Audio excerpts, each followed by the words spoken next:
Desde el principio, antes de que el tiempo tejiera su tapiz, antes de que la luz desgarrara la oscuridad primigenia, existía Él.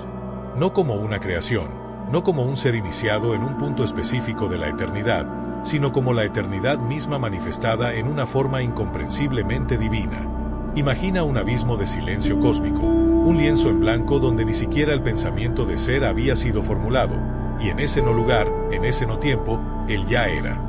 No era un futuro potencial ni un eco del pasado, sino la resonancia incesante de la existencia pura.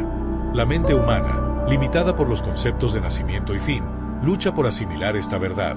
La preexistencia de Cristo no es meramente una figura retórica o una metáfora poética, sino el fundamento inquebrantable sobre el cual se erige toda la estructura de nuestra fe.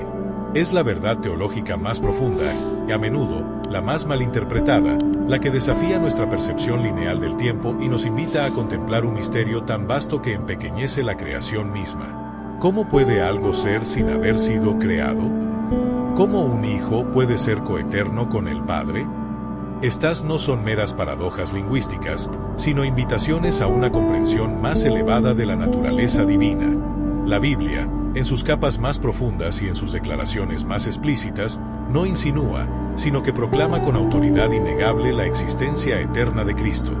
Desde las profecías veladas del Antiguo Testamento, donde el Mesías es presentado como un ser trascendente, anterior a la formación del mundo, hasta las afirmaciones audaces del Nuevo Testamento, donde se le identifica como el Logos, la palabra que estaba con Dios y era Dios, cada pasaje es un eslabón en la cadena de una verdad formidable. Es una verdad que no solo define la deidad de Jesús, sino que redefine nuestra propia existencia y nuestro propósito en el vasto plan divino. Nos obliga a mirar más allá de la carpintería de Nazaret, más allá de la cruz en el Gólgota, hacia el trono celestial donde Él ha reinado desde antes de la fundación del universo. Es la piedra angular que sostiene la majestad del sacrificio, la autoridad de la resurrección y la promesa de una vida eterna. Desentrañar este misterio no es solo un ejercicio teológico, sino una peregrinación espiritual que transforma nuestra comprensión de quién es Dios y quiénes somos nosotros en relación con Él. Prepárense para explorar las profundidades de esta verdad que pocos entienden, pero que la Biblia confirma con una voz que resuena a través de todas las edades. Bienvenidos a una peregrinación que trasciende el tiempo y el espacio, un viaje que no se mide en los kilómetros recorridos por los polvorientos caminos de Galilea o Judea, sino en la profundidad insondable de la revelación divina contenida en las Sagradas Escrituras. La historia que estamos a punto de explorar no comienza, como tantas otras, con un pesebre en la oscuridad de Belén, ni siquiera con la voz urgente de los profetas anunciando su venida. Nuestra historia comienza donde el tiempo mismo no había nacido, en el silencio majestuoso de la eternidad, en el corazón mismo de la deidad trina. Durante milenios, la humanidad ha contemplado la figura de Jesús de Nazaret, debatiendo su naturaleza, su propósito y su legado. Fue simplemente un gran maestro moral, un filósofo revolucionario cuyos ecos resuenan hasta nuestros días. ¿Fue un profeta poderoso, ungido por Dios para una misión específica? ¿O fue, como afirma audazmente la fe cristiana, el Dios eterno hecho carne, el Creador mismo que eligió voluntariamente entrar en los confines de su propia creación? Esta no es una pregunta trivial ni un mero debate académico, es la bisagra sobre la cual gira toda la estructura de la redención, la llave que abre el significado más profundo de la existencia humana. En esta narrativa sagrada, usaremos la Biblia como nuestro mapa y nuestra brújula, sumergiéndonos en sus aguas profundas para seguir el hilo dorado de la preexistencia de Cristo, una verdad a menudo oculta a plena vista. No nos limitaremos a los evangelios, viajaremos desde las sombras proféticas del Génesis hasta la claridad deslumbrante del Apocalipsis. Convocaremos a los grandes testigos que, inspirados por el Espíritu Santo, dieron testimonio de esta verdad asombrosa. Escucharemos la voz atronadora de Juan el Bautista en el desierto, reconociendo que aquel que venía después de él en el tiempo, en realidad existía infinitamente antes que él. Nos sentaremos a los pies de Juan el Apóstol, mientras descorre el velo del cosmos para revelarnos al Logos, la palabra eterna que no solo estaba con Dios, sino que era Dios. Viajaremos con el apóstol Pablo, el perseguidor transformado, cuya teología define a Cristo como la imagen del Dios invisible, el primogénito de toda creación, aquel por quien y para quien todo fue creado. Y lo más crucial de todo, escucharemos las propias palabras de Jesús, declaraciones tan profundas, tan inequívocas, que dividieron a sus oyentes y sellaron su destino, culminando en la asombrosa proclamación: antes que Abraham fuese, yo soy. Este viaje requiere más que intelecto, requiere un corazón dispuesto a contemplar el misterio que es el fundamento de nuestra esperanza. Para desentrañar el hilo escarlata de la eternidad de Cristo, nuestra búsqueda no puede comenzar en el Nuevo Testamento. Debemos retroceder, más allá de los evangelistas y los apóstoles, a la fundación misma de la revelación hebrea.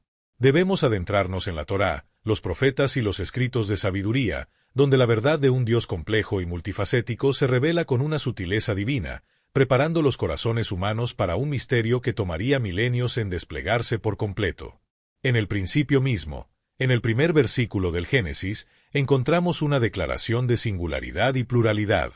En el principio, creó Dios, Elohim, los cielos y la tierra. La palabra utilizada para Dios es Elohim, una forma plural, aunque se utiliza con un verbo en singular, creó. Este no es un simple accidente gramatical, es una ventana teológica entreabierta. Los sabios y rabinos han debatido su significado durante eras, muchos viéndolo como un plural de majestad, una forma de denotar la grandeza absoluta de Dios. Sin embargo, a medida que la revelación progresa, esta pluralidad de majestad comienza a tomar una forma más personal. Cuando llega el momento de la creación cumbre de la humanidad, el lenguaje se vuelve inequívoco. Entonces dijo Dios: hagamos al hombre a nuestra imagen, conforme a nuestra semejanza. ¿Con quién habla Dios? Se dirige a los ángeles, seres creados que no comparten la imagen divina con la cual el hombre sería sellado. La Escritura no apoya tal idea. La única conclusión teológicamente coherente es que Dios está en concilio consigo mismo, una comunión interna dentro de la deidad que precede a toda la creación. Es el primer susurro, el eco más temprano de una divinidad que es una en esencia pero múltiple en persona, el primer indicio del Padre, el Hijo y el Espíritu en comunión creativa.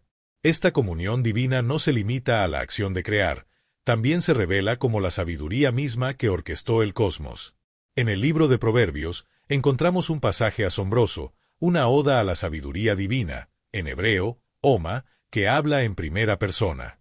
Este no es un mero concepto abstracto, sino una entidad personificada que describe su propia preexistencia eterna.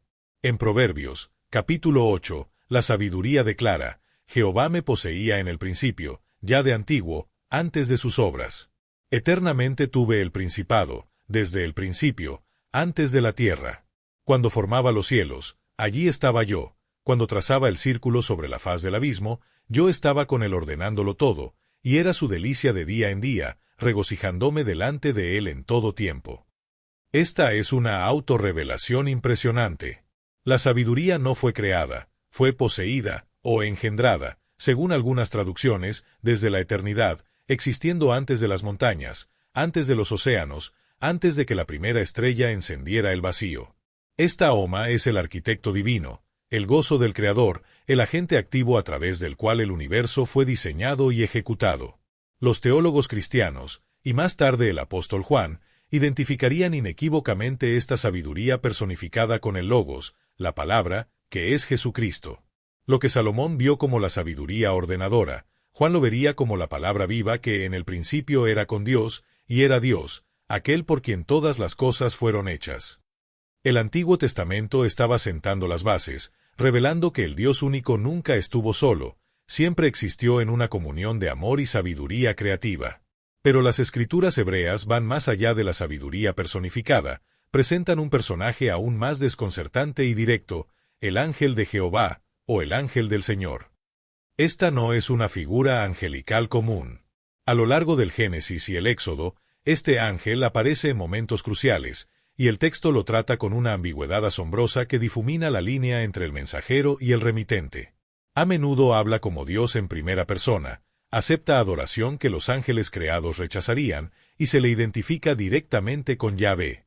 Consideremos su aparición a Agar en el desierto. El ángel de Jehová le habla, pero ella declara asombrada: «Tú eres el Dios que ve».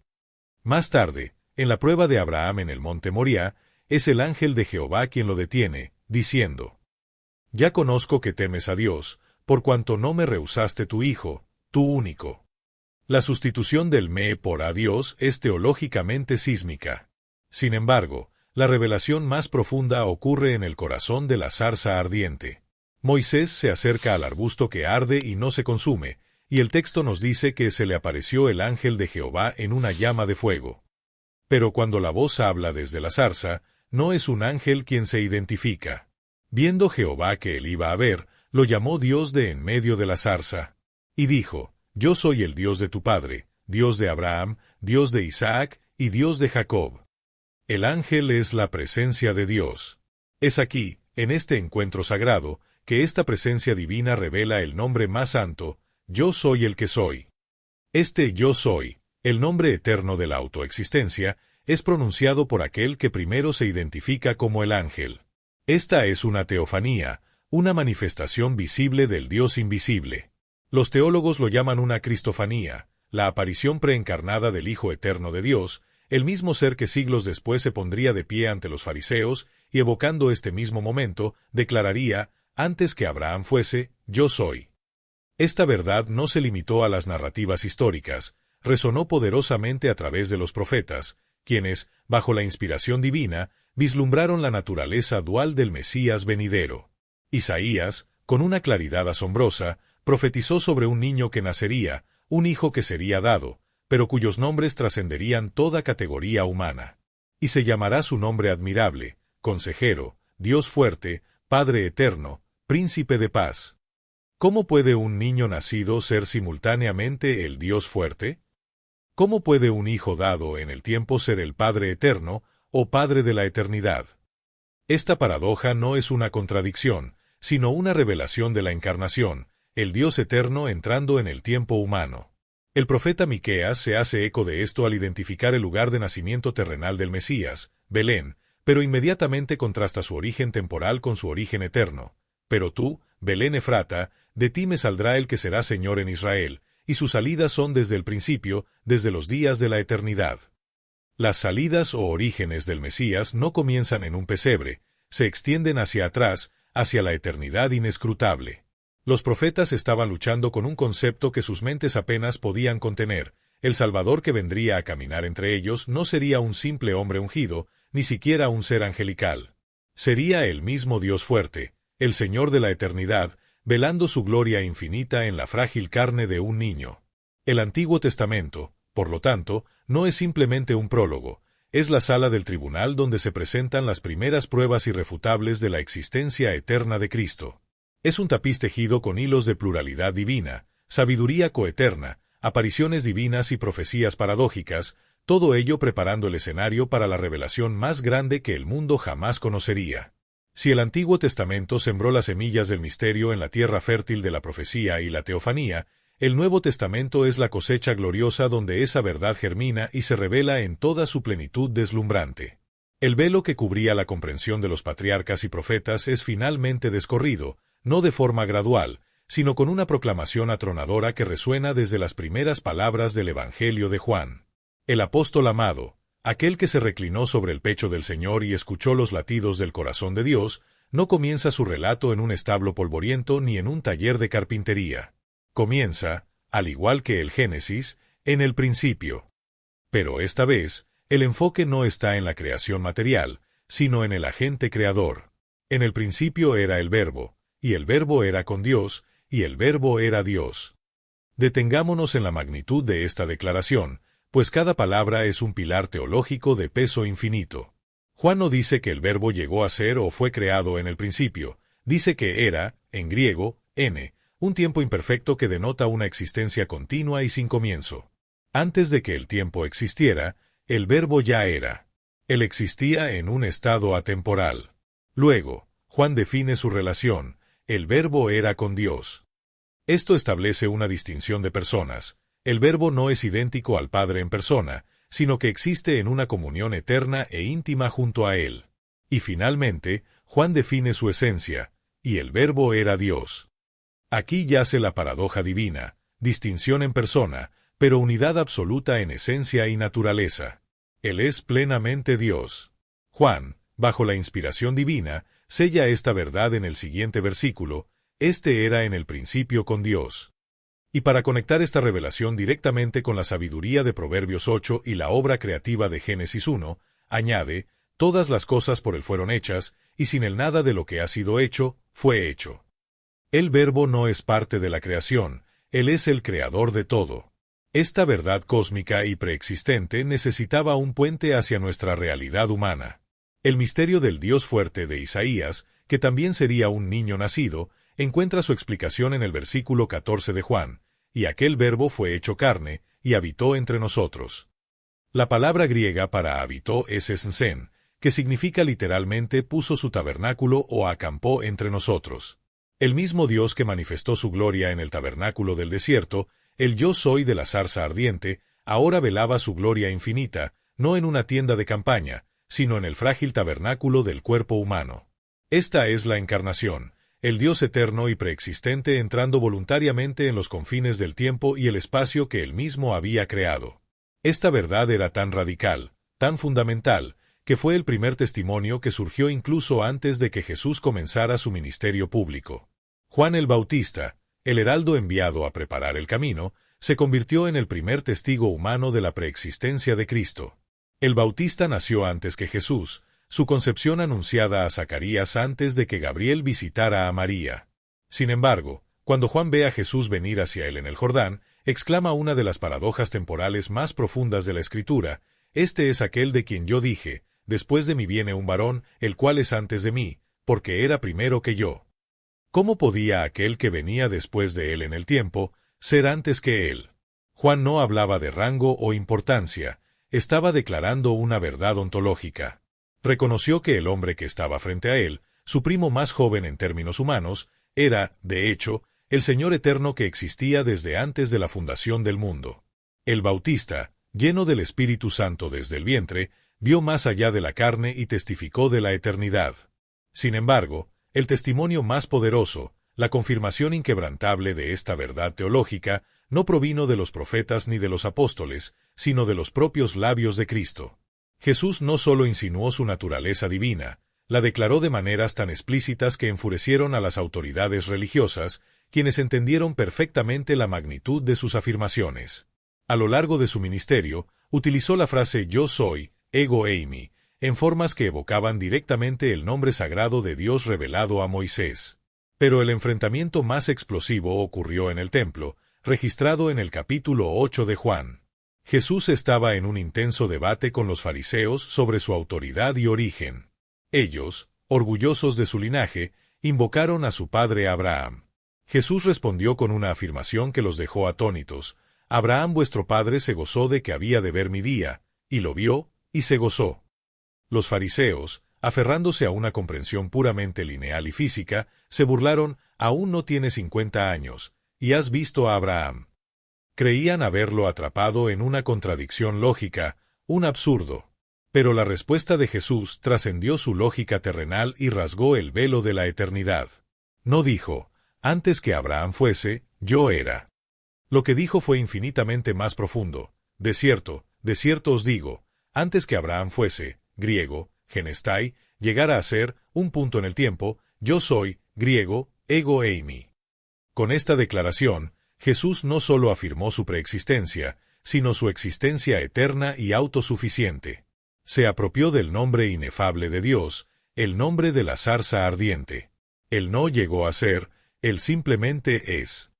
La reacción de la audiencia fue instantánea y violenta, y es la prueba irrefutable de lo que él acababa de afirmar.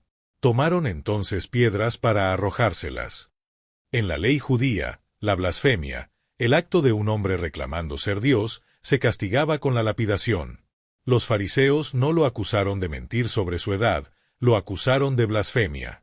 Entendieron perfectamente que el carpintero de Nazaret, el hombre que estaba frente a ellos, acababa de declararse el Dios eterno de Abraham, el yo soy inmutable que existe fuera del tiempo. Esta afirmación es el corazón de la fe cristiana. No seguimos simplemente a un buen hombre que murió, adoramos al Dios eterno que se hizo hombre y habitó entre nosotros. Él no fue una creación, Él es el Creador. No tuvo un principio, Él es el principio. Esta verdad, confirmada por las profecías del Antiguo Testamento, proclamada por los apóstoles y declarada inequívocamente por el propio Cristo, es la roca sobre la cual se construye nuestra salvación. Es la garantía de que su sacrificio fue infinito en valor y su resurrección, el poder sobre la muerte que él mismo había creado. Esta verdad, la eternidad de Cristo, no es solo un dogma, es una invitación. Es la verdad que divide la historia y que define la eternidad personal de cada uno de nosotros. Es el yo soy que calma nuestras tormentas, el verbo que da sentido a nuestro caos, y el Dios fuerte que se hizo vulnerable por amor a nosotros. La misma revelación que hizo que algunos tomaran piedras, hizo que otros, como Tomás, cayeran de rodillas y exclamaran, «Señor mío y Dios mío». Y tú, que caminas con nosotros en esta jornada de fe, ¿dónde te encuentras hoy? Nos conmueve profundamente saber que esta historia resuena en corazones de todo el mundo. Nos encantaría que compartieras en los comentarios cuál es la enseñanza o el pasaje de la Biblia que más ha tocado tu vida, aquel que, quizás como el yo soy de Cristo, redefinió tu entendimiento de Dios. Por favor, déjanos saber también desde qué país y desde qué ciudad te conectas hoy en fe. Leer tus testimonios y saber desde dónde nos acompañas une a esta comunidad global de una manera poderosa, recordándonos que el Verbo Eterno sigue habitando entre nosotros, sin importar las fronteras. La revelación de la existencia eterna de Cristo, proclamada por él mismo con la autoridad del Yo Soy divino, no fue una verdad que los apóstoles marginaron o suavizaron. Por el contrario, se convirtió en el cimiento sobre el cual construyeron todo el edificio de la teología cristiana. Para ellos, la deidad de Jesús no era un apéndice de su ministerio terrenal, sino la clave que desvelaba el propósito mismo de la creación y la redención. Esta comprensión se vuelve luminosamente clara en los escritos del apóstol Pablo, un hombre que no conoció a Jesús en la carne, sino que lo encontró en una revelación cegadora en el camino a Damasco. La teología de Pablo, forjada en la revelación directa del Cristo resucitado y glorificado, nos ofrece algunas de las descripciones más profundas de la preexistencia y supremacía del Hijo. En su carta a los Colosenses, Pablo se enfrenta a herejías tempranas que buscaban disminuir a Cristo, sugiriendo que era un ser creado, quizás el más elevado, pero no el Dios supremo. La respuesta de Pablo es una sinfonía teológica de una majestad insuperable. Comienza declarando a Cristo como la imagen del Dios invisible. La palabra griega aquí es eikon, que no significa un mero parecido o una pintura, significa la manifestación perfecta, la encarnación exacta del ser invisible. Si queríamos saber cómo es el Dios que ningún hombre ha visto, solo necesitamos mirar a Jesús. Pero Pablo no se detiene ahí. Continúa con una frase que ha sido objeto de intenso debate y a menudo de trágica incomprensión: el primogénito de toda creación. A oídos modernos, primogénito podría sonar como primer creado. Pero para la mente hebrea de Pablo, el término prototokos, primogénito, era un título de soberanía, rango y herencia. El primogénito no era necesariamente el primero en nacer, sino el que poseía todos los derechos, la autoridad y la preeminencia sobre la casa. Era el heredero de todo. Pablo mismo aclara este significado de manera inequívoca en el versículo siguiente, eliminando cualquier posibilidad de que Cristo sea un ser creado. ¿Por qué es él el primogénito sobre la creación? Porque en él fueron creadas todas las cosas, las que hay en los cielos y las que hay en la tierra, visibles e invisibles, sean tronos, sean dominios, sean principados, sean potestades, todo fue creado por medio de él y para él. Esta es una de las declaraciones de agencia creativa más completas de toda la Escritura. Jesús no es la primera creación, Él es el Creador. Él no está en la lista de cosas creadas, Él es el autor de la lista. Pablo es meticuloso. Todo lo visible, galaxias, montañas, océanos, y todo lo invisible, jerarquías angelicales, autoridades espirituales, fue traído a la existencia en Él, la fuente, por medio de Él, el agente, y para Él, el propósito final. El universo entero, desde el querubín más elevado hasta el átomo más pequeño, existe por su voluntad y para su gloria. Y para sellar este argumento contra cualquier noción de que Él tuvo un comienzo, Pablo añade, y Él es antes de todas las cosas, y todas las cosas en Él subsisten. No solo es preexistente, sino que es el sustentador activo del cosmos. La palabra subsisten, en griego, synestken, significa se mantienen unidas. Cristo es, en efecto, el pegamento cósmico. La misma palabra que habló y trajo el universo a la existencia es la que, en este mismo instante, mantiene la órbita de los planetas, la cohesión de la materia y el tejido mismo de la realidad. Si Él retirara su poder sustentador por un solo segundo, todo el cosmos se desintegraría en el caos. Esta es la verdad que Pablo defiende. El Jesús que fue crucificado como un criminal en Judea es el mismo ser eterno que, desde antes del tiempo, creó y ahora mismo sustenta todas las cosas. Esta misma verdad es explorada desde una perspectiva igualmente profunda, aunque con un lenguaje diferente, por el autor de la Epístola a los Hebreos. Escrita para una audiencia judeocristiana, que entendía profundamente los matices del Antiguo Testamento, los sacrificios, el sacerdocio y la majestad de los profetas, la carta comienza con una declaración de la superioridad absoluta y la naturaleza eterna de Cristo. El autor declara que Dios, que en tiempos pasados habló a través de los profetas, ahora en estos postreros días nos ha hablado por el Hijo. Y entonces, en una sola frase majestuosa, despliega la gloria de este Hijo. Primero, afirma que es aquel a quien constituyó heredero de todo, haciéndose eco del concepto de prototocos de Pablo. Segundo, afirma que es aquel por quien asimismo hizo el universo, o las edades, reafirmando su papel como el agente divino de la creación. Pero es en la tercera descripción donde la teología alcanza su cenit, el cual, siendo el resplandor de su gloria, y la imagen misma de su sustancia. Analicemos esto. Cristo es el resplandor, apaugasma, de la gloria de Dios. El resplandor no es algo que la luz crea, es lo que la luz es en su manifestación. El resplandor es coeterno con la fuente de luz. No puede haber un momento en que el sol exista sin su propio resplandor. De la misma manera, el Hijo es el resplandor eterno del Padre. Nunca hubo un tiempo en que el Padre existiera sin el Hijo. Son uno en esencia, distintos en persona, eternamente coexistentes. Luego, el autor lo llama la imagen misma, carácter, de su sustancia. La palabra carácter se refiere a la impresión exacta hecha por un sello. El Hijo no es una copia borrosa, es la huella perfecta y exacta de la naturaleza misma, la sustancia misma, de Dios. Y, al igual que Pablo, el autor de Hebreos concluye esta descripción uniendo la creación con el sustento, y quien sustenta todas las cosas con la palabra de su poder. La misma palabra que es el Logos creador de Juan 1, es la palabra de poder que mantiene unida la realidad. Por lo tanto, tanto Pablo como el autor de Hebreos, escribiendo a diferentes audiencias, llegan a la misma conclusión ineludible que Juan el apóstol y que el propio Jesús proclamó: el Hijo no es un ser contingente. Él es el Dios eterno, el creador y sustentador del universo, la manifestación visible del Dios invisible, existiendo en comunión eterna con el Padre antes de que el tiempo mismo comenzara. La verdad que hemos explorado, la identidad de Cristo como el Dios eterno, creador y sustentador del cosmos, el Logos preexistente y el Yo Soy de la zarza ardiente, nos lleva inevitablemente al misterio más profundo y paradójico de nuestra fe. Es un misterio que debería detener nuestros corazones y hacer temblar nuestra comprensión de la realidad. Si Él es, de hecho, el apaugasma de la gloria de Dios, el ser infinito por quien todas las cosas fueron hechas y en quien todas las cosas subsisten, entonces la pregunta más asombrosa no es cómo resucitó de entre los muertos, sino cómo pudo siquiera morir. ¿Cómo pudo el autor de la vida someterse a la muerte? ¿Cómo pudo el sustentador del universo experimentar el abandono? ¿Cómo pudo la sabiduría eterna encarnarse en un bebé indefenso que dependía de una madre humana para su sustento? Esta es la doctrina de la encarnación, el descenso vertiginoso del Dios infinito a la carne finita.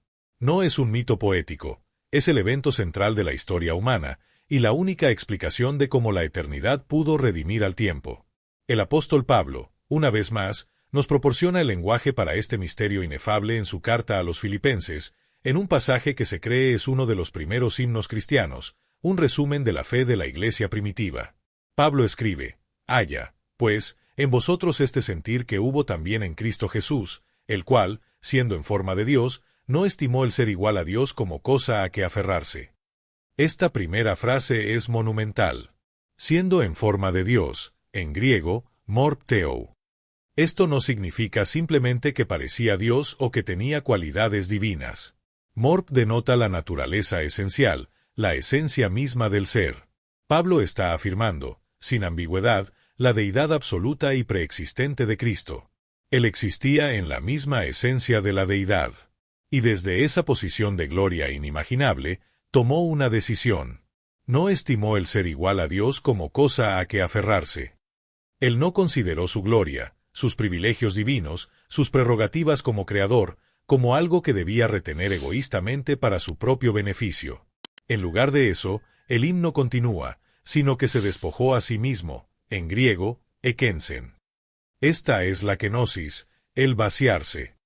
Aquí yace un misterio teológico que ha asombrado a los creyentes durante 2 milenios. ¿De qué se vació? Ciertamente no de su deidad, pues entonces habría dejado de ser Dios, y su sacrificio habría sido el de un simple hombre. No. Él se vació del uso independiente de sus atributos divinos. Se despojó de su gloria visible, velándola en carne humana. Sometió voluntariamente su voluntad divina a la voluntad del Padre y eligió vivir sujeto a las limitaciones de la existencia humana, confiando plenamente en el poder del Espíritu Santo para su ministerio. Fue una autolimitación voluntaria de proporciones cósmicas. El que sostenía el universo eligió ser sostenido. El que era la palabra eterna aprendió a hablar el arameo. El que era el yo soy omnisciente creció en sabiduría y en estatura, y en gracia para con Dios y los hombres. Este vaciamiento no fue un simple cambio de estatus, fue un intercambio de formas. Pablo continúa, tomando forma, morp, de siervo, hecho semejante a los hombres. Es el mismo uso de la palabra morp. Así como era esencialmente Dios, se convirtió esencialmente en un siervo, plenamente humano. Esta no fue una deidad disfrazada de hombre, como los dioses de la mitología griega. Fue el Dios hombre. 100% Dios y 100% hombre. 2 naturalezas unidas en una sola persona divina. Y esta humillación, este descenso desde el trono de la eternidad, no se detuvo en el nacimiento en un establo. El himno traza el camino de su obediencia hasta su punto más bajo, y estando en la condición de hombre, se humilló a sí mismo, haciéndose obediente hasta la muerte, y muerte de cruz. La kenosis no fue sólo la encarnación, fue el camino completo al Calvario. El Creador eterno permitió que sus propias criaturas, aquellos que subsistían por su propio poder, lo escupieran, lo golpearan y lo clavaran en un madero. Esta es la razón por la cual su preexistencia eterna es tan vitalmente importante. Si Jesús no fuera el Yo Soy eterno, su muerte habría sido simplemente la tragedia de un mártir.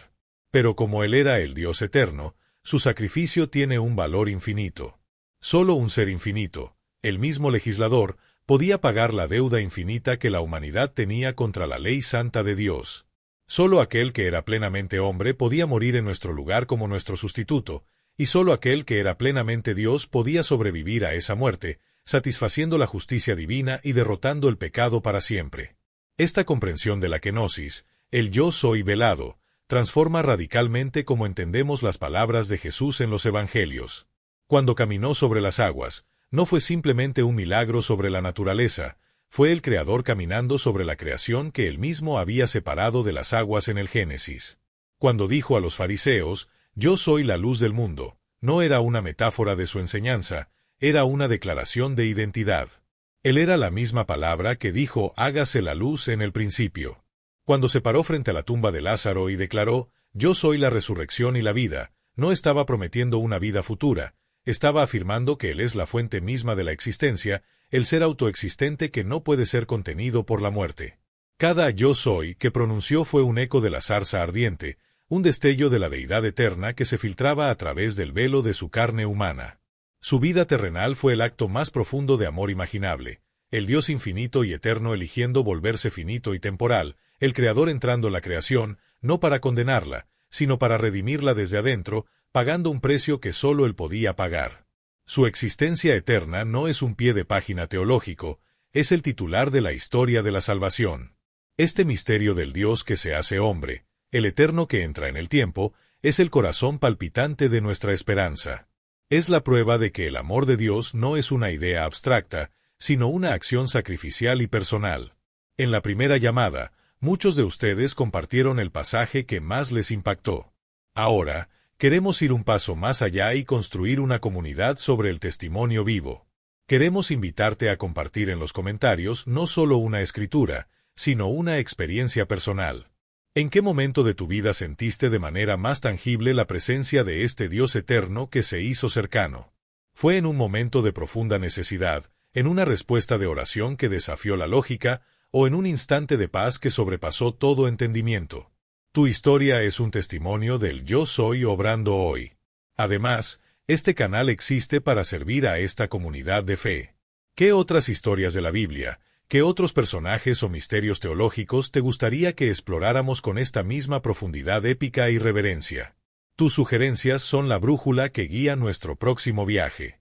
Y por favor, reitera desde qué país y ciudad estás conectado. Ver este mapa global de fe crecer, desde Madrid hasta Buenos Aires, desde Miami hasta Bogotá, nos recuerda que el Verbo hecho carne sigue acampando entre nosotros en cada rincón del mundo. Esta verdad trascendental, la deidad eterna de Cristo y su humillación voluntaria en la kenosis, no fue una doctrina aislada, defendida únicamente por el intelecto teológico de Pablo o la visión mística de Juan. Fue, en realidad, el fundamento universal e inquebrantable de toda la Iglesia primitiva. Fue el querigma, la proclamación central que transformó a un grupo de pescadores temerosos en mártires audaces capaces de poner de cabeza al Imperio Romano. La revelación de que su Maestro crucificado era, de hecho, el Creador preexistente del universo fue el combustible de su misión. Este consenso apostólico resuena con una claridad sorprendente en los escritos de los otros pilares de la fe. Consideremos a Pedro, el apóstol de la acción, el pescador de Galilea, cuya teología fue forjada no en una academia rabínica, sino en el fuego de la experiencia directa, la negación amarga y la restauración amorosa. Cuando Pedro escribe para alentar a las iglesias dispersas que enfrentan una persecución feroz, ¿en qué ancla su esperanza? No en las enseñanzas de un sabio fallecido, sino en el poder de un plan eterno. Él les recuerda que fueron rescatados con la sangre preciosa de Cristo, como de un cordero sin mancha y sin contaminación. Y entonces, en un eco directo de la sabiduría de Proverbios 8 y el Logos de Juan 1, Pedro revela el alcance temporal de este plan, ya destinado desde antes de la fundación del mundo, pero manifestado en los postreros tiempos por amor de vosotros. Detengámonos a sopesar esto. Para Pedro, el Cordero no fue una ocurrencia tardía, un plan de contingencia divino activado después de la caída de Adán. El sacrificio del Hijo Eterno fue el acto central, el evento preordenado en la mente de la Trinidad antes de que el primer átomo de la creación fuera llamado a la existencia. Esta predestinación no es sólo una presciencia divina, es la afirmación de que el Hijo existía en gloria eterna con el Padre, consintiendo en su misión redentora antes de que el tiempo mismo comenzara. Este testimonio se vuelve aún más personal, y quizás más asombroso, cuando proviene de la propia familia terrenal de Jesús. Judas, el siervo de Jesucristo y hermano de Jacobo, y, por tanto, medio hermano del Señor, concluye su breve pero intensa epístola con una de las doxologías más profundas y reveladoras de toda la Escritura. En un acto de adoración pura, Judas dirige su alabanza al único y sabio Dios, nuestro Salvador. Y la gloria que le atribuye no es temporal, es eterna, extendiéndose en ambas direcciones del tiempo, sea gloria y majestad, imperio y potencia, ahora y por todos los siglos. Algunos de los manuscritos más antiguos y fiables añaden una frase crucial, registrando la doxología completa como «antes de todo tiempo, ahora y por todos los siglos». Pensemos en la magnitud de esta declaración. Judas, un hombre que creció en el mismo hogar que Jesús, que presumiblemente compartió comidas, trabajó y vivió con él durante décadas, ahora, después de la resurrección, no solo lo reconoce como Salvador, sino que lo adora como el Dios eterno que existía antes de todo tiempo. La transformación de un hermano escéptico, como los evangelios nos dicen que eran sus hermanos, en un adorador que atribuye la preexistencia eterna a Jesús, es quizás uno de los testimonios más poderosos de la realidad innegable de su deidad.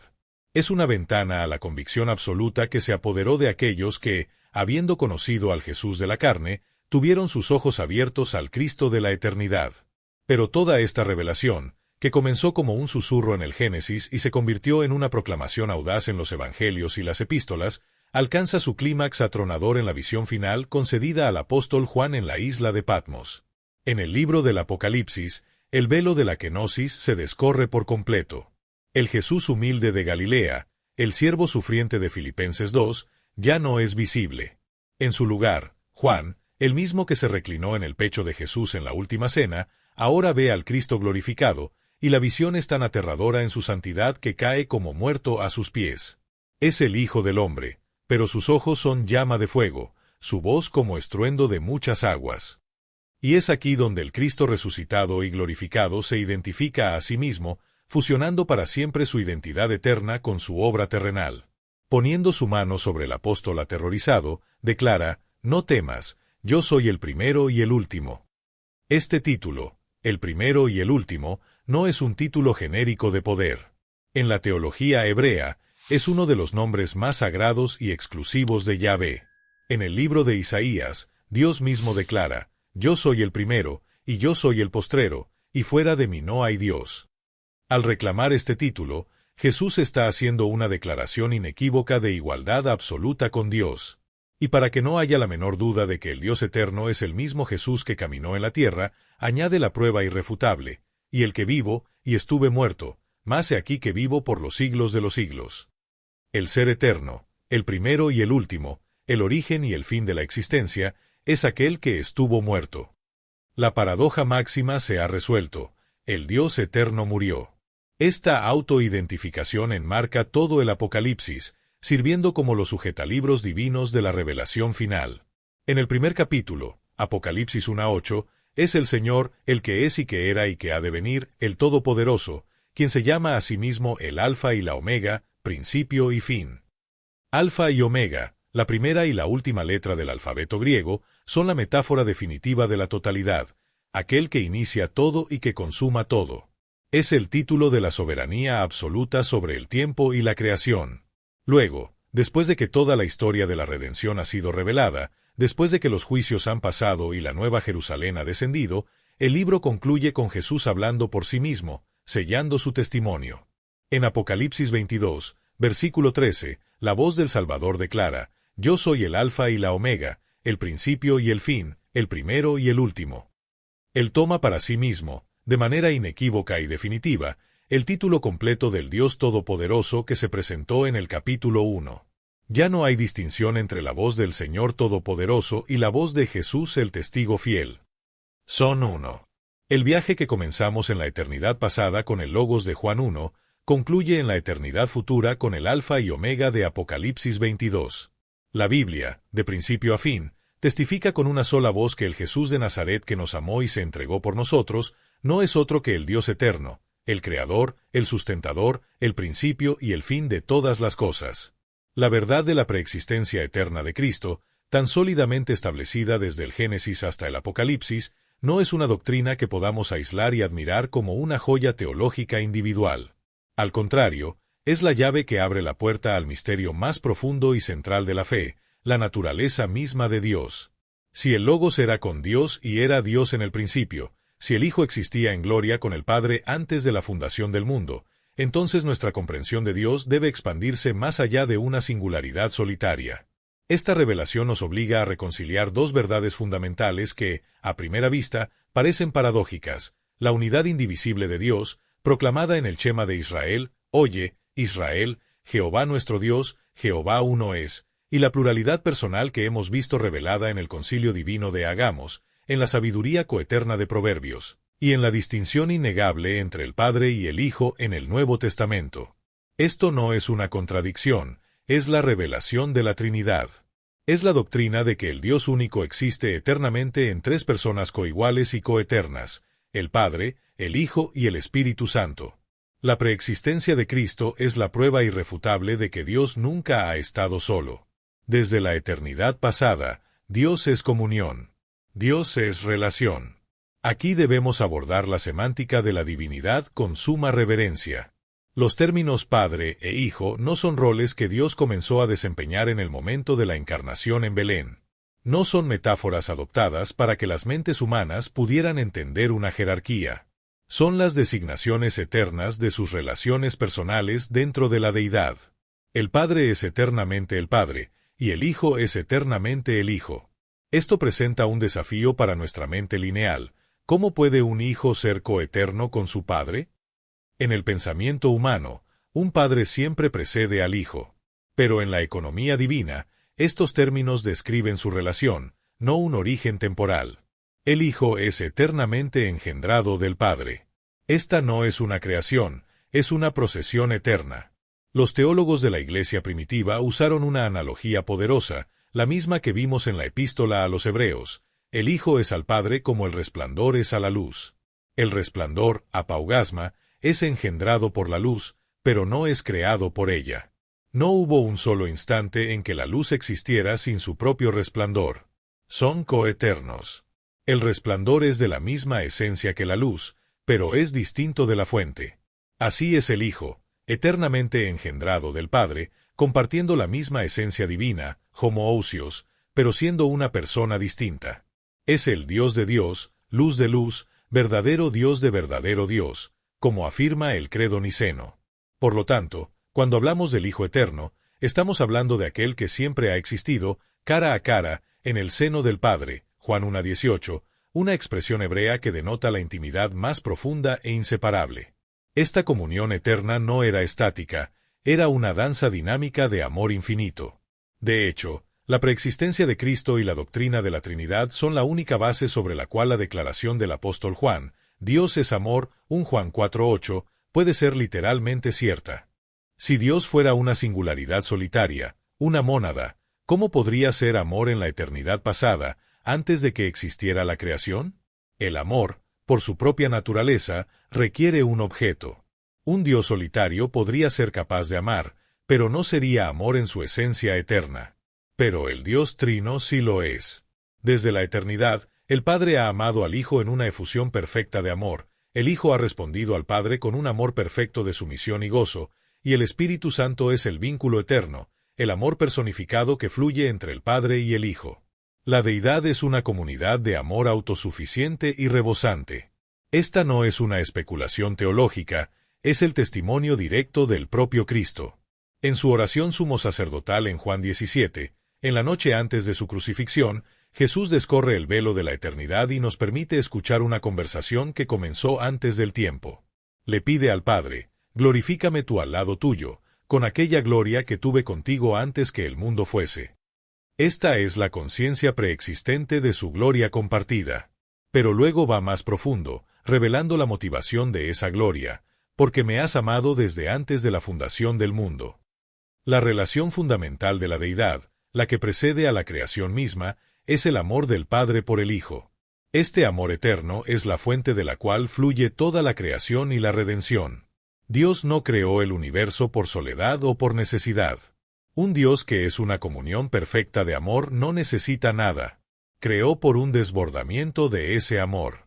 La Trinidad, en su gozo infinito, eligió extender ese amor y compañerismo a seres creados a su imagen. Y cuando esa imagen fue desfigurada por el pecado, ese mismo amor eterno se puso en acción. La kenosis, el vaciamiento del Hijo, no fue una decisión tomada en el momento de la caída de Adán. Fue el resultado del pacto eterno de redención, acordado en la comunión de amor entre el Padre, el Hijo y el Espíritu antes de la fundación del mundo, como testificó Pedro. El Hijo, el amado eterno del Padre, aquel que era su delicia de día en día, Proverbios 8, voluntariamente dejó el seno del Padre, el centro de esa comunión perfecta de amor, y entró en nuestro mundo roto. El Yo Soy se veló en carne para que nosotros, que estábamos separados de Dios, pudiéramos ser llevados a esa misma danza de amor eterno. La preexistencia de Cristo, por lo tanto, no es sólo sobre su deidad, es sobre el hecho de que el Dios que nos busca es un Dios que, en su propia esencia, es amor eterno, comunión perfecta y generosidad infinita. Comprender que Jesús de Nazaret es el Yo Soy eterno, el Logos preexistente y el Creador de todas las cosas, no es un ejercicio de teología abstracta. Es el único fundamento sobre el cual el Evangelio tiene sentido. Si esta verdad se resquebraja, todo el edificio de la redención se derrumba en un sinsentido lógico y espiritual. La pregunta central de la salvación es esta: ¿cómo puede la humanidad, finita y caída, reconciliarse con un Dios infinito y santo? El pecado no es simplemente una serie de malas acciones, es una traición fundamental contra el cread-r, una ruptura en el tejido mismo de la realidad que él sustenta. Es una ofensa de magnitud infinita porque se comete contra un ser de majestad infinita. Por lo tanto, la justicia divina requiere un pago de valor infinito. Ningún ser creado, por perfecto que fuera, podría satisfacer esta deuda. El sacrificio de un hombre, aunque fuera sin pecado, solo podría, en el mejor de los casos, expiar por un hombre. El sacrificio de todos los ángeles del cielo sería insuficiente, pues ellos también son parte de la creación, no el Creador. La lógica de la redención exige una solución que trascienda la creación. Exige un Redentor que sea, simultáneamente, parte de la humanidad caída, para poder representarnos, y, sin embargo, completamente fuera de ella, con un valor intrínseco infinito, para poder pagar la deuda. Este es el dilema que sólo la encarnación del Dios eterno podía resolver. Aquí es donde la preexistencia de Cristo se convierte en el motor de la expiación. El sacrificio en el Calvario no fue la muerte trágica de un mártir, fue una transacción cósmica de proporciones inimaginables, cuyo valor no se mide por las horas de sufrimiento, sino por la identidad de la víctima. Quien colgaba en esa cruz no era meramente un profeta galileo. Era el Yo Soy de la zarza ardiente, el Dios fuerte de Isaías, el Alfa y la Omega de Apocalipsis. Era aquel por quien asimismo hizo el universo, como nos dice Hebreos. Por lo tanto, su vida, ofrecida voluntariamente, poseía un valor infinito. El Creador mismo, velado en carne, tomó el lugar de la criatura. Él, que era el autor de la ley divina, se puso bajo la maldición de la ley que nosotros habíamos quebrantado. Esta sustitución es la paradoja central y gloriosa de nuestra redención. El autor de la epístola a los Hebreos lo expresa con una claridad asombrosa, argumentando que la sangre de los toros y los machos cabríos, sacrificios finitos, nunca pudo quitar realmente el pecado, solo podían cubrirlo temporalmente. Pero Cristo, por el Espíritu Eterno, se ofreció a sí mismo sin mancha a Dios. Su ofrenda fue eficaz no solo por su impecabilidad humana, sin mancha, sino porque fue ofrecida por el Espíritu Eterno. Su deidad eterna e inmutable dio a su sacrificio temporal una eficacia eterna, capaz de limpiar la conciencia y perfeccionar para siempre a los santificados. Esta verdad redefine la cruz. No fue un acto de debilidad divina, sino el acto de poder más grande que el universo jamás haya presenciado. Fue el cumplimiento de la kenosis de Filipenses 2. El mismo ser que sustenta todas las cosas con la palabra de su poder, Hebreos 1:3, voluntariamente permitió que su propio poder sustentador se retirara de su humanidad para que pudiera experimentar la plenitud de la muerte, que es la separación de la fuente de la vida. El momento más oscuro de la historia, el grito desde la cruz, Dios mío, ¿por qué me has desamparado?, no fue el clamor de un hombre perdiendo la fe. Fue el grito del Hijo Eterno, aquel que había existido en comunión de amor perfecta con el Padre antes de la fundación del mundo, Juan 17, experimentando por primera vez en toda la eternidad la ruptura de esa comunión, el abandono absoluto que es la esencia misma del infierno que merecíamos. El Yo Soy experimentó el no ser. El sustentador del cosmos experimentó la desintegración. El autor de la vida probó la muerte en su forma más pura y horrible.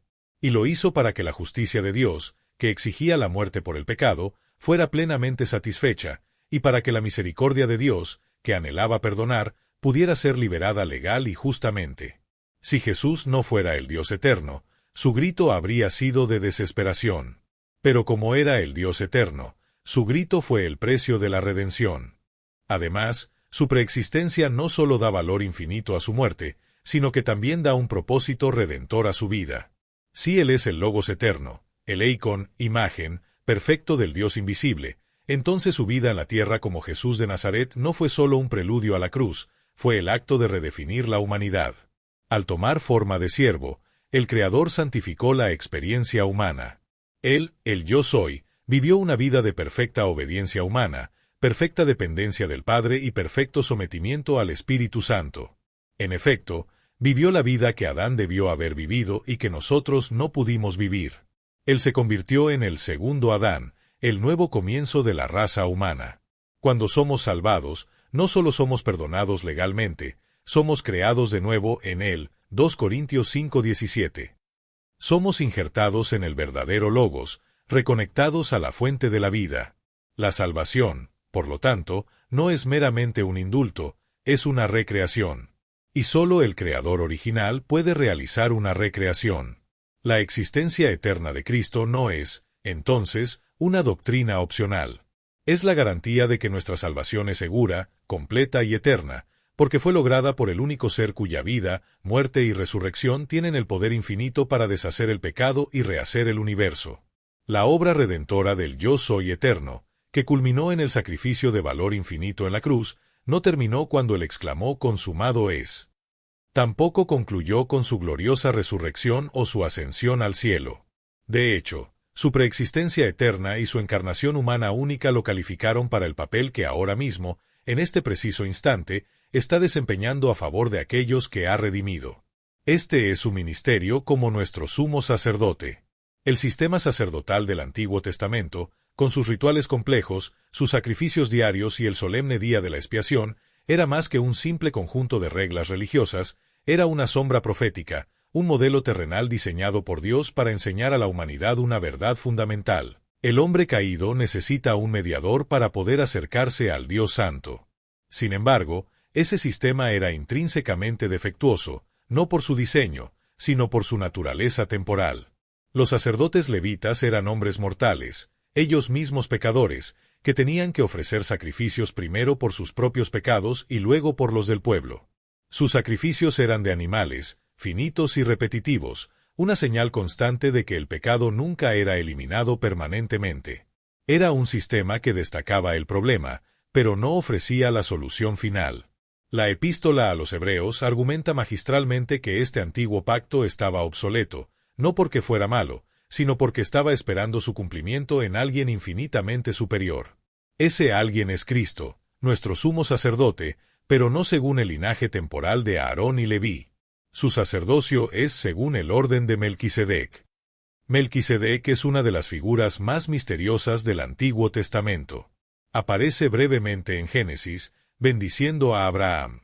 Se le describe como rey de Salem, paz, y sacerdote del Dios Altísimo. Crucialmente, el texto bíblico omite deliberadamente cualquier registro de su genealogía. No tiene padre, ni madre, ni genealogía, que ni tiene principio de días, ni fin de vida, Hebreos 7:3.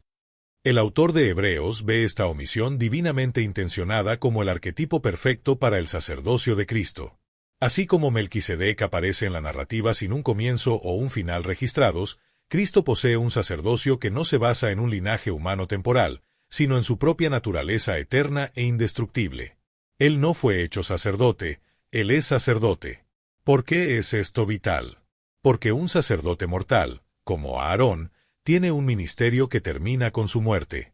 Pero Cristo, siendo el Yo Soy eterno, el Logos que existe desde los días de la eternidad, posee un sacerdocio inmutable. Y aquí llegamos al corazón de nuestra seguridad eterna, por lo cual puede también salvar perpetuamente a los que por él se acercan a Dios, viviendo siempre para interceder por ellos, Hebreos 7:25. Nuestra salvación no depende de un evento que sucedió hace 2000 años, depende de una persona que está viva y activa hoy. El mismo Ser eterno que nos creó y nos redimió, ahora mismo aplica esa redención a nuestras vidas diarias a través de su intercesión constante. Él vive siempre para ser nuestro mediador. La mediación requiere a alguien que pueda pararse en la brecha entre dos partes en conflicto. Pero la brecha entre la humanidad finita y el Dios infinito es infranqueable para cualquiera, excepto para una persona en todo el universo, Jesucristo. Aquí es donde sus dos naturalezas, su deidad eterna y su humanidad perfecta, se vuelven absolutamente esenciales para su papel sacerdotal. Por un lado, como el Yo Soy eterno, el Logos que es Dios, Él tiene el derecho y la autoridad para acercarse al Padre en términos de igualdad divina. Él no es un suplicante ajeno, es el Hijo amado en cuyo seno siempre ha existido. Cuando Él habla al Padre, el Padre lo escucha, porque Él es la sabiduría misma del Padre. Su intercesión tiene el peso de la deidad. Pero, por otro lado, como aquel que fue hecho carne, que habitó entre nosotros y fue tentado en todo según nuestra semejanza, pero sin pecado, Él puede representarnos perfectamente ante Dios. Él no es un sumo sacerdote distante e indiferente que no comprende nuestras luchas. El Dios eterno sabe lo que es tener hambre. El Creador del universo sabe lo que es sentirse cansado, traicionado y angustiado hasta la muerte. El Yo Soy conoce el aguijón de la tentación humana. Por lo tanto, como argumenta Hebreos, no tenemos un sumo sacerdote que no pueda compadecerse de nuestras debilidades. Tenemos uno que entiende. Él es el puente perfecto, 100% Dios, capaz de alcanzar al Padre, y 100% hombre, capaz de agarrarnos a nosotros. El apóstol Pablo resume esto de manera concluyente, porque hay un solo Dios, y un solo mediador entre Dios y los hombres, Jesucristo hombre. 1 Timoteo 2:5. Solo Él puede ser ese mediador porque solo Él es el Dios hombre eterno. Este sacerdocio eterno no solo garantiza nuestra posición legal ante Dios, justificación, sino que asegura nuestra transformación continua, santificación.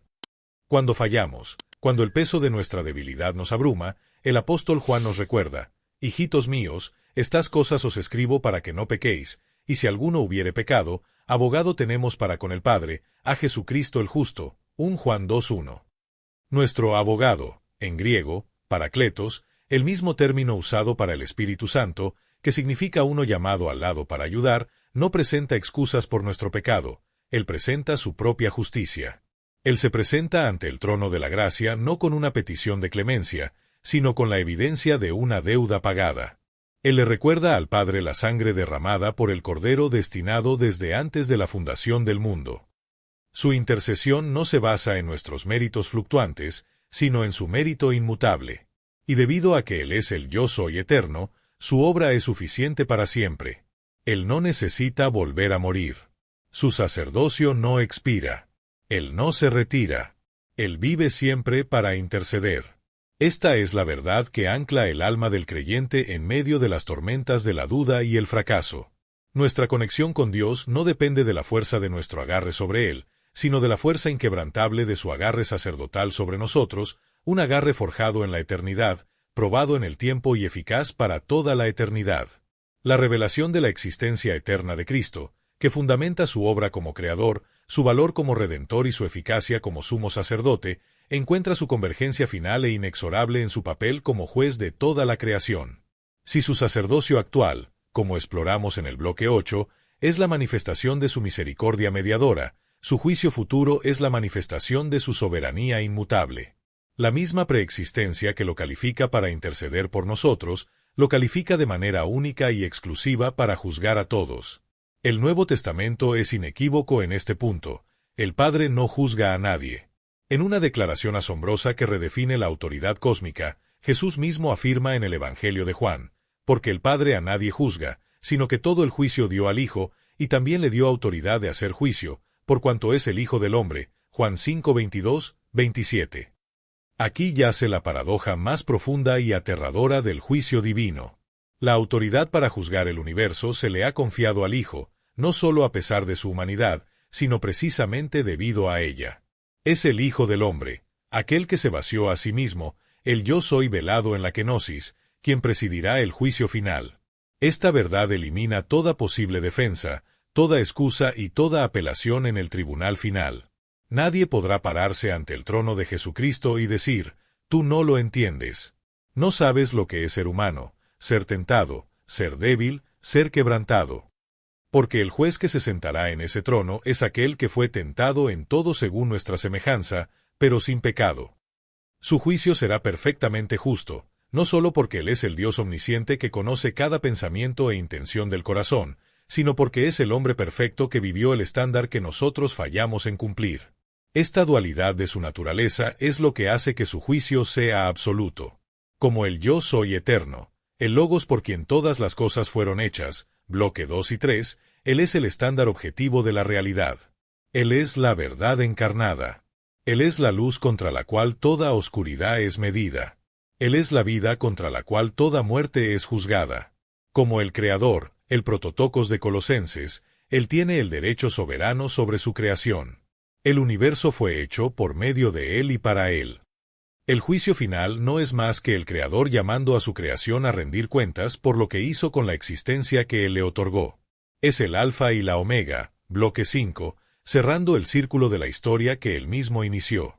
Su deidad eterna garantiza su omnisciencia para juzgar con perfecta información y su santidad inmutable para juzgar con perfecta justicia.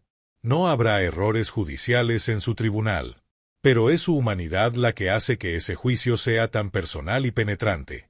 Cuando Él juzgue el orgullo, será como el Ser eterno que se despojó a sí mismo y lavó los pies de los discípulos. Cuando juzgue la lujuria, será como el hombre que, aun teniendo el poder divino, nunca usó a nadie para su propio placer, sino que se entregó por completo. Cuando juzgue el odio y la violencia, será como el Cordero inmolado, bloques 5 y 7, que, mientras le clavaban las manos, oró: Padre, perdónalos. El estándar del juicio no será un código legal abstracto, será Él. Seremos juzgados en comparación con el hombre perfecto que el Dios eterno se hizo. Imaginemos por un momento la escena descrita por el apóstol Juan en el Apocalipsis. Es el final de la historia humana como la conocemos. Juan ve un gran trono blanco y al que estaba sentado en él, de delante del cual huyeron la tierra y el cielo, y ningún lugar se encontró para ellos. Apocalipsis 20:11. Esta es la gloria del Yo Soy finalmente desvelada. Es el resplandor, apaugasma, del Padre, bloque 3, en todo su poder. La kenosis ha terminado. El siervo sufriente es ahora el Rey soberano, y su santidad es tan pura, tan intensa, que la creación material misma, manchada por el pecado, se disuelve ante su presencia. Y ante él están los muertos, grandes y pequeños, de pie ante Dios. Este es el momento de la verdad absoluta. Los libros se abren, registrando cada obra. Pero luego se abre otro libro, el libro de la vida. Y aquí, la identidad preexistente de Cristo como el Cordero es la única distinción que importa.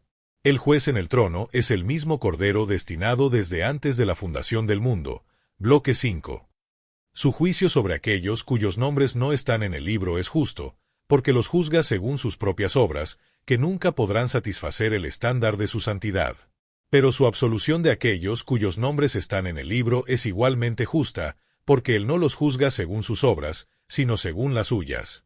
Él, el juez, es también el abogado, bloque 8, y el sacrificio, bloque 7. Él mismo pagó la condena de aquellos que confiaron en él. La preexistencia de Cristo, por lo tanto, es el fundamento tanto de la ira justa de Dios como de su gracia salvadora. Porque Él es el Dios eterno, su justicia es ineludible. Pero porque Él es el Dios eterno que se hizo hombre y murió, su misericordia es impenetrable para aquellos a quienes redime. El Yo Soy del trono blanco es la garantía de que, al final, la justicia perfecta reinará en todo el universo. Nuestra épica travesía, que comenzó en el silencio inescrutable de la eternidad antes del tiempo, con el Logos existiendo con Dios y siendo Dios, nos ha llevado a través del Antiguo Testamento buscando sus sombras proféticas y teofanías, como el ángel del Yo Soy en la zarza, bloque 1. Nos sumergimos en la proclamación apostólica de Juan y las audaces declaraciones de Cristo mismo, el Yo Soy que existía antes que Abraham, bloque 2. Vimos a Pablo y al autor de Hebreos desvelar su identidad como el Creador prototocos y el resplandor, apaugasma, eterno de la gloria del Padre, aquel que sustenta el cosmos, bloque 3. Nos quedamos asombrados ante el vértigo de la kenosis, el vaciamiento voluntario del Dios eterno en la carne de un siervo sufriente, bloque 4. Escuchamos el testimonio unánime de los apóstoles, desde Pedro hasta Judas, y la culminación apocalíptica de Juan, adorando al Cordero inmolado antes de la fundación del mundo como el Alfa y la Omega, bloque 5.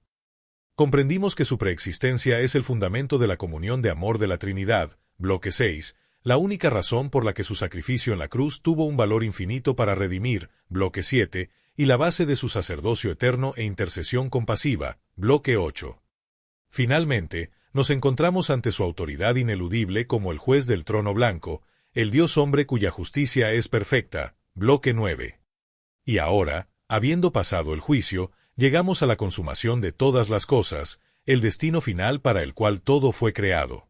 Y aquí, en la revelación final, descubrimos que la preexistencia eterna de Cristo no es sólo el fundamento de nuestra esperanza, es la sustancia misma de nuestra recompensa eterna.